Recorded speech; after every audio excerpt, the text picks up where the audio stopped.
2024 में नरेंद्र मोदी को हराने के लिए विपक्ष बड़ी तैयारी कर रहा है। बड़े बड़े प्लान बनाए जा रहे हैं। पटना में विपक्ष की एक मीटिंग भी होने वाली है।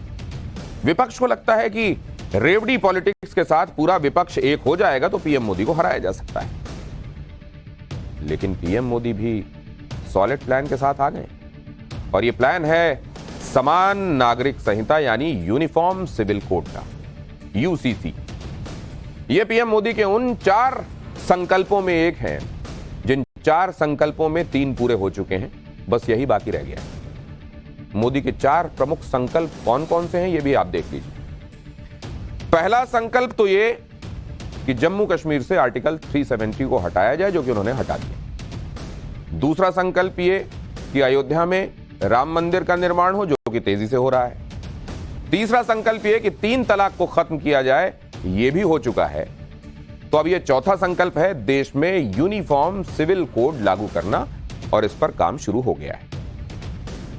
यूनिफॉर्म सिविल कोड यानी यूसीसी को लागू करने को लेकर तैयारियां शुरू हो गई हैं, और यह वो प्लान है जिसका तोड़ विपक्ष के पास नहीं है।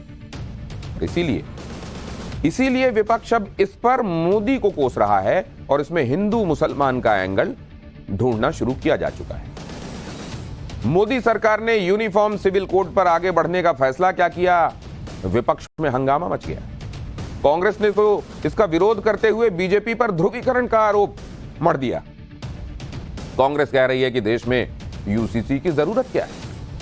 कांग्रेस ने बयान जारी करते हुए कहा कि मोदी सरकार अपनी विफलताओं से ध्यान भटकाने और ध्रुवीकरण के अपने एजेंडे को आगे बढ़ाने के लिए यूसीसी के मुद्दे को हवा दे रही है।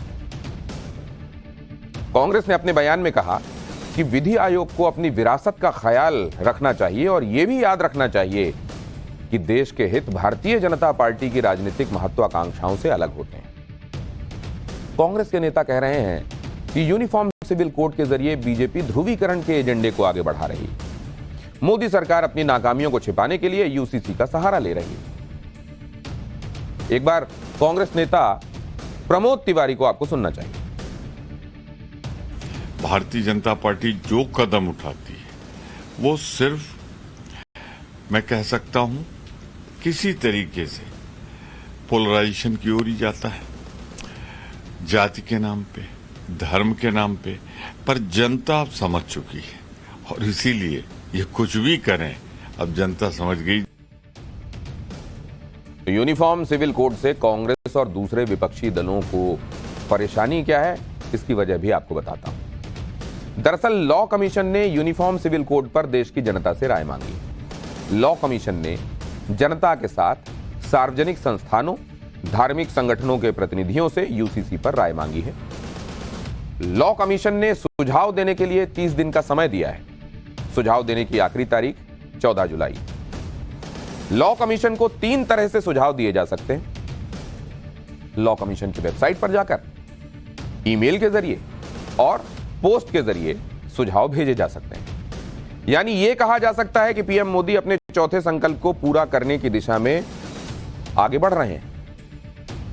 यहां पहली बात तो यह समझनी चाहिए कि समान नागरिक संहिता का मुद्दा बीजेपी का पुराना मुद्दा रहा है और यह लगातार बीजेपी के चुनावी घोषणा पत्र में राम मंदिर और 370 की तरह ही शामिल रहा है। लेकिन बात सिर्फ चुनावी वादे की नहीं है। देश की अदालतें भी कई बार यूसीसी की जरूरत पर टिप्पणी कर चुकी हैं। मसलन 1985 में शाहबानो केस में फैसला सुनाते हुए सुप्रीम कोर्ट ने कहा था कि संसद को एक समान नागरिक संहिता का ड्राफ्ट बनाना चाहिए। 2019 में सुप्रीम कोर्ट ने कहा था कि संविधान बने 63 साल हो गए, लेकिन यूनिफॉर्म सिविल कोड पर कोई काम क्यों नहीं हुआ, जबकि संविधान के आर्टिकल 44 में इसका जिक्र है। 2021 में इलाहाबाद हाई कोर्ट ने कहा था कि संसद को समान पारिवारिक कानून लाने पर विचार करना चाहिए ताकि लोग अलग अलग कानूनी बाधाओं का सामना किए बगैर स्वतंत्र रूप से मिलजुल कर रह सकें। इसी साल मार्च में सुप्रीम कोर्ट ने यूसीसी पर दाखिल याचिकाओं पर कहा था कि इस तरह के मुद्दे संसद के निर्णय के लिए। अब आपको बताता हूं कि यूनिफॉर्म सिविल कोड है क्या, क्यों इतना बवाल हो रहा है, इस यूसीसी का मतलब क्या होता है और यूनिफॉर्म सिविल कोड के लागू हो जाने के बाद क्या होगा, क्या बदलेगा? यूनिफॉर्म सिविल कोड यानी समान नागरिक संहिता वो कानून है जिसके तहत देश के हर नागरिक पर समान नियम लागू होंगे। जैसे शादी के अलग अलग नियमों की जगह एक कॉमन नियम होगा, संपत्ति के अधिकार पर अलग अलग पर्सनल लॉ की जगह एक कॉमन कानून लागू होगा, धर्म और लिंग के आधार पर अलग अलग कानून नहीं होंगे बल्कि सभी के लिए एक कानून होगा।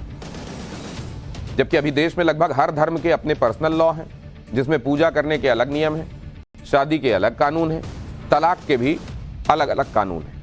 साथ ही संपत्ति और उत्तराधिकार को लेकर भी अलग अलग कानून हैं। इन सब से जुड़े मामले जब कोर्ट में जाते हैं तो उनका फैसला धर्मों के अलग अलग पर्सनल लॉ के हिसाब से होता है। जैसे किसी धर्म में एक से ज्यादा शादी जायज है तो दूसरे धर्म में एक से ज्यादा शादी गैर कानूनी है। अब ऐसे में अगर यूसीसी लागू होता है तो इन सारे विषयों पर एक कानून होगा। आप यह भी समझिए कि जिस यूनिफॉर्म सिविल कोड के मुद्दे पर विरोध की इतनी राजनीति की जा रही है वो मुद्दा आज का है ही नहीं। इस पर चर्चा तो तब से चल रही है जब संविधान बन रहा था। संविधान सभा की कॉन्स्टिट्यूएंट असेंबली की बैठकों में भी यूनिफॉर्म सिविल कोड पर बहस हुई थी। इसके इतिहास के बारे में भी आपको बताता हूं। 23 नवंबर 1948 के दिन संविधान सभा ने यूनिफॉर्म सिविल कोड पर बहस शुरू की। संविधान सभा के मुस्लिम सदस्यों ने यूनिफॉर्म सिविल कोड का विरोध किया। मुस्लिम सदस्यों ने कहा कि यूनिफॉर्म सिविल कोड को लागू करना अत्याचार होगा। सरकार को किसी भी समुदाय के पर्सनल लॉ में दखल देने का अधिकार नहीं। मुस्लिम सदस्यों ने कहा कि जब अंग्रेजों ने पर्सनल लॉ में बदलाव नहीं किए तो आजाद भारत में ऐसा क्यों हो रहा है? संविधान सभा के मुस्लिम सदस्यों के इस बयान पर बाबा साहेब डॉक्टर भीमराव अंबेडकर ने उस समय जो टिप्पणी की थी, जो कहा था, वो मैं आपको बताता हूं। बाबा साहेब भीमराव अंबेडकर ने यूसीसी का समर्थन करते हुए कहा था कि 1935 तक नॉर्थ वेस्ट फ्रंटियर प्रोविंस में शरिया नहीं था, वहां के लोग हिंदू कानूनों का ही पालन करते थे। 1939 में ब्रिटिश सरकार ने वहां के मुस्लिमों के लिए शरिया कानून लागू किया। इसी बहस के दौरान संविधान सभा के सदस्य केएम मुंशी ने कहा था कि हिंदुओं में भी अलग अलग धार्मिक कानून हैं, क्या सभी हिंदू अपने अलग अलग कानून बना लें? यह सिर्फ अल्पसंख्यकों की बात भर नहीं है, इसका असर बहुसंख्यकों पर भी पड़ेगा। हमें पर्सनल लॉ से ऊपर उठकर सोचना होगा। संविधान सभा में यूनिफॉर्म सिविल कोड पर बहस हुई और उसके बाद यूसीसी को संविधान के आर्टिकल 44 में शामिल किया गया। अब यह आर्टिकल 44 क्या है और उसमें यूसीसी किस रूप में है, यह भी आपको जानना चाहिए। संविधान के इस आर्टिकल 44 में लिखा है कि सरकार देश के सभी नागरिकों के लिए एक समान नागरिक संहिता लागू करने का प्रयास करेगी। यूनिफॉर्म सिविल कोड को आर्टिकल 44 में डायरेक्टिव प्रिंसिपल के तौर पर शामिल किया गया है। संविधान सभा में बहुत से महत्वपूर्ण मुद्दों पर बहस हुई थी। कई ऐसे मुद्दे थे जिन पर सबकी सहमति नहीं बन पाई थी, लेकिन ये मुद्दे इतने अहम थे कि उन्हें छेड़ा नहीं जा सकता था। इसलिए उन मुद्दों को संविधान में एक स्पेशल लिस्ट में डाला गया और यह तय किया गया कि आने वाले समय में देश की संसद इन मुद्दों पर फिर से चर्चा करके इन्हें लागू करे और इसी को डायरेक्टिव प्रिंसिपल यानी नीति निर्देशक तत्व कहते हैं। संविधान के भाग 4 में आर्टिकल 36 से लेकर आर्टिकल 51 तक नीति निर्देशक तत्व शामिल किए गए। नीति निर्देशक तत्वों में आर्थिक, राजनीतिक, कानूनी, सामाजिक जैसे सब्जेक्ट्स शामिल हैं, यानी इन विषयों पर सरकार सुझाव या चर्चा के बाद कानून बना सकती है। लेकिन 70 साल से ज्यादा हो गए यूनिफॉर्म सिविल कोड के बारे में जो संविधान में कहा गया कि सभी नागरिकों के लिए समान नागरिक संहिता लागू करने का प्रयास सरकार करेगी, वो 70 साल में तो हो नहीं पाया। यूनिफॉर्म सिविल कोड संविधान के डायरेक्टिव प्रिंसिपल में शामिल है, यानी इस पर सरकार कानून बना सकती है। लेकिन विपक्ष क्या प्रोपेगेंडा फैला रहा है? विपक्ष कह रहा है कि अगर यूनिफॉर्म सिविल कोड लागू हुआ तो धार्मिक आजादी खतरे में आ जाएगी। विपक्ष ने यूसीसी को धर्म से जोड़ दिया। सुनिए समाजवादी पार्टी के नेता क्या कह रहे हैं। देश का संविधान सभी को धार्मिक आजादी देता है और यूसीसी का कानून अगर वो अमल में लेके आया जाएगा तो उससे सभी के धार्मिक अधिकारों का हनन होगा भारतीय जनता पार्टी की सरकार वो देश में हिंदू मुसलमान मंदिर मस्जिद भजन कीर्तन अजान लव जिहाद हिजाब नकाब मदरसा इन्हीं मुद्दों पे चुनाव लड़ना चाहती है। इसलिए चुनाव से ऐन वक्त पहले यूसीसी को लेके वो शगुफा छोड़ने का काम किया है। सुन लीजिए आप, धर्म के नाम पर यूसीसी का विरोध करने वाले विपक्षी नेताओं के इन आरोपों में कितना दम है वो भी आपको देख लेना चाहिए। संविधान के आर्टिकल 25 से लेकर आर्टिकल 28 तक में धार्मिक अधिकारों के बारे में जिक्र है। सभी नागरिकों को अपने धर्म के पालन का अधिकार दिया गया है। नागरिकों को अपने धर्म से जुड़े मामलों को मैनेज करने का अधिकार भी है। नागरिकों को अपने अपने धर्म के निर्देशों का पालन करने का भी अधिकार है। यानी संविधान में पहले से ही रिलीजियस प्रैक्टिस का प्रावधान है और अधिकार दिया गया है इसकी फ्रीडम को लेकर।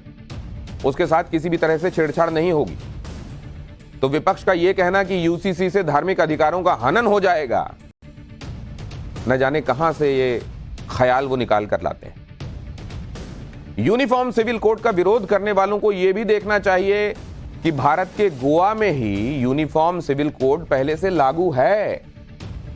ऐसा नहीं कि अभी अचानक मंगल ग्रह से कोई चीज लाकर यहां लागू की जा रही है। गोवा का भारत में विलय 1961 में हुआ था और उस समय गोवा में पुर्तगालियों का सिविल कोड लागू था।